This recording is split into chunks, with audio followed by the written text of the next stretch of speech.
Hi friends, welcome to my channel. ఈరోజు video చాలా ఇంట్రెస్టింగ్గా ఉందండి. వీడియోని ఎక్కడ స్కిప్ చేయకుండా ఎండ్ వరకు చూసేయండి.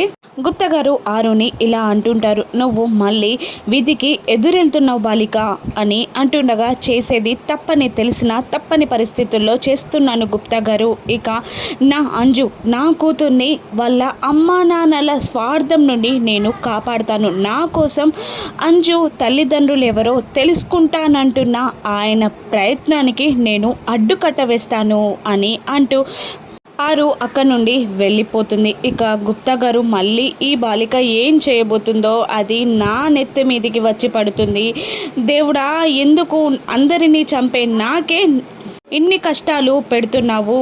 నేను అందరినీ చంపుతుంటే ఈ బాలిక నన్ను చంపేస్తుంది అని తన మొరని ఆ దేవునికి విన్నవించుకుంటూ ఉంటాడు గుప్తా గారు. మరోవైపు రూమ్లో నుండి అందరూ వెళ్ళిపోగానే మనోహరి సంతోషపడుతూ గుప్తాకి కాల్ చేయాలి ముందు, ఆ తర్వాత ఏం జరిగిందో తెలుసుకొని మన ఆనందాన్ని సెలబ్రేట్ చేసుకోవాలి అని అనుకుంటూ డోర్ వేయబోతూ ఉండగా అంజు మనోహరి రూమ్లోకి వచ్చి, ఆంటీ, ఈరోజు నేను మీ వల్ల స్కూల్కి వెళ్ళలేకపోయాను అని అనేస్తుంది. ఎందుకు అని మను అడుగుతుండగా, మీరే చెప్పారు కదా తాయెత్తు కట్టమని, మీరు వచ్చి నన్ను వాటేసుకొని నాకు ముద్దు పెట్టగానే తాయెత్తు కట్టమని చెప్పారు కదా, అలాగే కట్టాను.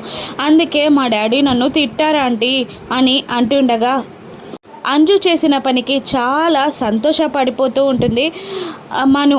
థ్యాంక్ యూ అంజు, ఈరోజు ఎంత పెద్ద హెల్ప్ చేసావో నీకు అర్థం కావట్లేదు. జీవితాంతం నీ హెల్ప్ని నేను గుర్తు పెట్టుకుంటాను అని మను అంటుండగా ఇక తన డబ్బా కొట్టుకోవడం స్టార్ట్ చేస్తుంది అంజు. ఇలా అంటూ ఉంటుంది, రోజుకు ఒక్కరితో నా హెల్ప్ చేయకపోతే నాకు నిద్ర పట్టడానికి ప్రతిరోజు నేను హెల్ప్ చేస్తూనే ఉంటాను అని అంటూ ఇంకా చెప్పబోతూ ఉంటుంది అంజు. ఇక అబ్బా ప్లీజ్, నేను రెస్ట్ తీసుకోవాలి, మళ్ళీ వచ్చి నీతో మాట్లాడతాను, వెళ్ళు అంజు అని అనగానే అలాగే అని అంటూ అంజు వెళ్ళిపోగానే హడావిడిగా రూమ్ డోర్ క్లోజ్ చేసి మను గోరాకి కాల్ చేస్తుంది. ఇక గోరా సైలెంట్గా బాధగానే మాట్లాడుతూ ఉంటాడు. ఏమైంది? ఆత్మని బంధించాక సంతోషంగా ఉండాల్సిన నువ్వు ఇంత డల్గా ఉన్నావేంటి? ఏం జరిగింది చెప్పు అని అంటూ ఉండగా ఇక గోరా మాత్రం ఏం మాట్లాడకుండా సైలెంట్గానే ఉండిపోతాడు. ఏమైంది గోరా చెప్పు అని మను అంటూ ఉండగా ఇక నేను ఆత్మని బంధించలేకపోయాను అని గోరా అనేస్తాడు. ఎందుకు? నన్ను ఎరగా వేసుకొని మరి నీ ముందుకి ఆత్మని తీసుకొస్తే బంధించలేకపోయావా? ఇంత చిన్న హెల్ప్ కూడా చేయలేకపోయావా? నువ్వు రియల్గా వేస్ట్ గోరా అని మను తిడుతూ ఉండగా, ఆత్మని బంధించే టైంలోనే అమర్ అక్కడికి వచ్చేశాడు. నా పూజని చెడగొట్టాడు, నన్ను కొట్టాడు, నన్ను పట్టుకోవాలి అని కూడా చూశాడు, కానీ నేను ఎలాగూ తప్పించుకొని వచ్చేసాను అని గోరా అంటుండగా షాక్ అవుతూ ఉంటుంది మను. నిజంగా చిన్న హెల్ప్ కూడా చేయలేకపోయావు, ఒక ఆత్మని కనీసం గాలిని కూడా బంధించలేకపోయావు, మంత్రాలు మాయలు వచ్చు అంటూ పెద్ద బడాయి కొడతావు, పెట్టే ఫోన్ అని అంటూ పెట్టేయబోతూ గోరాని మనసులో తిట్టుకుంటూ ఉండగా మళ్ళీ మనుకి ఫోన్ వస్తుంది. ఇక చెప్పిన పని చేయడం చేతగాదు కానీ మళ్ళీ ఎందుకు ఫోన్ చేస్తున్నావు అని కాల్ ఎవరి నుండి వచ్చిందో కూడా చూసుకోకుండా మను తిడుతూ ఉంటుంది.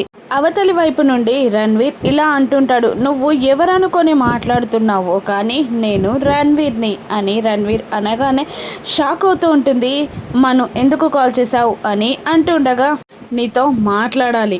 నిన్న వచ్చి ఏదో పిచ్చి పిచ్చిగా మాట్లాడి వెళ్ళిపోయావు కదా, నా కూతుర్ని ఎప్పుడు అప్పగిస్తున్నావు అని అంటుండగా ఆరు రణ్వీర్ దగ్గరికి వెళ్ళిందని తెలుసుకొని షాక్ అవుతూ ఉంటుంది మను. ఎక్కడున్నావు అని మను అడుగుతుండగా, నేను ఎక్కడున్నానో నీకు తెలియదా? నీకు తెలియదనే నేను అనుకోవాలా? తెలుసుకోవడం నీకు కష్టమా అని రణ్వీర్ అంటూ ఉండగా, వస్తున్నా అని మను అంటుంటుంది. రా రా మను అని అంటూ రణ్వీర్ కాల్ కట్ చేస్తాడు. హడావుడిగా మను రణ్వీర్ దగ్గరికి బయలుదేరుతుంది. ఇక రా రా అని రణ్వీర్ అంటూ, నా కూతురు ఎక్కడా అని అడుగుతూ ఉంటుంది. నిన్న అది వచ్చి ఏం మాట్లాడింది అని మను డైరెక్ట్గా పాయింట్లోకి వచ్చేస్తుంది. అదేవతి ఏం పిచ్చి పట్టిందా నీకు అని రణ్వీర్ మనోహరిని తిడుతూ ఉంటాడు. అది కాదు, చెప్పేది విను ప్లీజ్ చెప్పు. నిన్న నేను వచ్చి ఏం మాట్లాడాను అని మనోహరి అడుగుతుండగా, నిన్న కూడా ఇంతే పిచ్చి పిచ్చిగా బిహేవ్ చేశావు, ఏదేదో మాట్లాడావు, కూతురు గురించి తెలీదు అన్నావు, మన కూతురు గురించి మర్చిపోయావా అని మనుని రణ్వీర్ అంటుండగా, కూతురా నీ కూతురు గురించి చెప్పేశావా అని రణ్వీర్ని మను అంటుండగా, నీ కూతురు కాదు మన కూతురు చెప్పేశా, అయినా వచ్చింది నువ్వే అన్నట్టు ఏదేదో మాట్లాడుతున్నావేంటి, వచ్చింది మర్చిపోయావా పిచ్చి పట్టిందా అని రణ్వీర్ తిడుతుండగా, అది కాదు నిన్న నేను వచ్చాక ఏం చేసావు క్లారిటీగా చెప్పు అని మను అడగగానే, నిన్న కూడా ఇలాగే వచ్చావు, ఏదో పిచ్చి పిచ్చిగా మాట్లాడావు, నన్ను ఎందుకు తీసుకెళ్ళట్లేదు అని అడిగావు, అప్పుడు నేను కూతురు గురించి చెప్తే షాక్ అయ్యావు, ఆ తర్వాత తెలియనట్టే మాట్లాడడంతో ఫోటో చూపించాను, అప్పుడు అంజుని అలియాస్ దుర్గాని ఎప్పుడు చూడనట్టు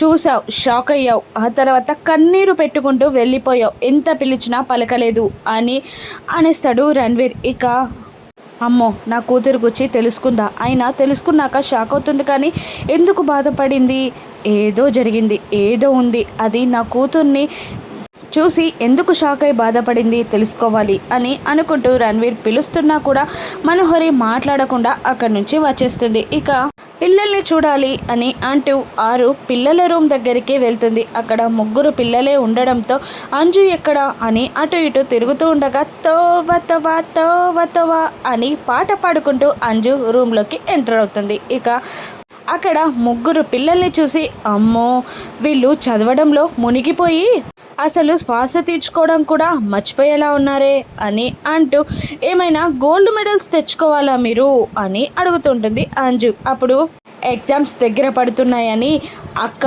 ఎగ్జామ్స్కి ప్రిపేర్ అవుదామంది, అందుకే చదువుతున్నాం అని అంటుండగా ఇక అంజు అమ్ము దగ్గరికి వెళ్ళి, నువ్వు ఎలాగో ఎంజాయ్ చేయవాలని ఎందుకు చెడగొడతావు అమ్ము అని అంటుండగా అమ్ము మాట్లాడదు. అప్పుడు అంజు నీతోనే అమ్ము మాట్లాడేది అని అంటుండగా అమ్ము ఇలా అనుసరిస్తూ ఉంటుంది, అసలు స్కూల్కి వెళ్ళని వాళ్ళతో మనం మాట్లాడకూడదురా అని అనేస్తుంది. అమ్ము ఎందుకు ఈరోజు రాకపోయినంత మాత్రాన రేపు రానా అని అంజు అంటూ నేను వస్తాను రేపు అని అనేస్తుంది. అప్పుడు అమ్ము ఒక్కసారి ప్రిన్సిపల్ గారిని నాన్నగారిని గుర్తు తెచ్చుకొని ఈ మాట చెప్పు అని అమ్ము అనగానే ఇక డ్రీమ్స్లోకి వెళ్ళిపోయి ప్రిన్సిపల్ తిట్టడం నాన్న కొట్టడం అన్నీ గుర్తు తెచ్చుకొని సోఫాలో కూర్చొని ఏడుస్తుంటుంది. అప్పుడు ఆరు ఇలా అంటుంటుంది, ఏం కాదంజు మిస్సమ్మ ఉంది కదా నీకు హెల్ప్ చేస్తుందిలే అని అంటుండగానే మిస్సమ్మ పాల గ్లాసులతో లోపలికి వచ్చి ముగ్గురికి పాల గ్లాసులు ఇస్తుంది. ఏమైంది అని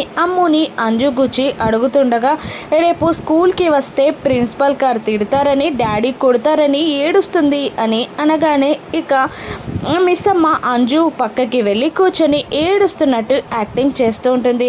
ఇక విసిగిపోయి అంజు వేరే సైడ్ తిరగడంతో మళ్ళీ అలాగే చేస్తుంది మిస్సమ్మ. ఇక ఏంటమ్మా మిస్సమ్మ నీ బాధ అని అంటుండగా, ఏం లేదు నా హెల్ప్ కావాలేమో అడుగుతున్నాను, రేపు మార్నింగ్ స్కూల్ డ్రెస్ వేసుకున్నాక నాతో హెల్ప్ పడుతుందేమో అని మిస్సమ్మ అంటుండగా, ఇక పులికి ఆకలైందని గడ్డి తింటుందా, నేను కూడా అంతే నీతో హెల్ప్ చేయించుకోను అని అంటుండగా, పులి గడ్డి తినదు కానీ నువ్వు నాతో హెల్ప్ చేయించుకుంటావు అని మళ్ళీ మిస్సమ్మ ఎగతాళి చేస్తూ ఉంటుంది. ఇక వెంటనే అంజు కోపంగా వెళ్ళమ్మా వెళ్ళు వెళ్ళు వెళ్ళు అని అరవగానే మిస్సమ్మ అక్కడి నుండి చెవులు మూసుకొని బయటికి వస్తూ గుమ్మం దగ్గరున్న ఆరుని చూసేస్తుంది. అక్కలా ఉందేంటి అని అనుకునేలోపే పరుగు పరుగున ఆరు కిందికి దిగి వచ్చేస్తూ ఉంటుంది. ఇక అక్కేంటి ఈ టైంలో ఇక్కడేం చేస్తుంది అని మిస్సమ్మ ఆలోచిస్తూ ఉంటుంది. గార్డెన్లోకి వెళ్ళి ఎటు దాక్కోవాలో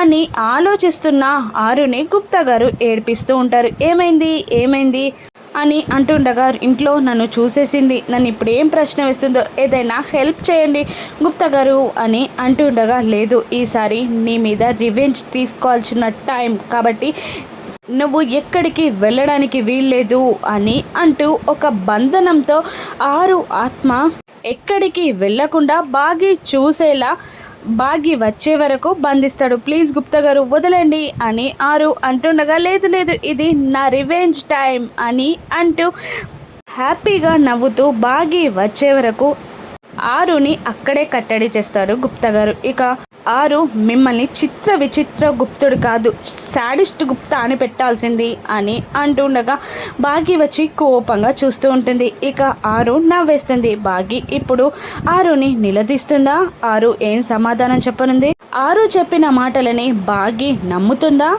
కథ ఏ మలుపు తిరగనుందో రాను ఎపిసోడ్స్లో చూద్దాం. Thank you for watching.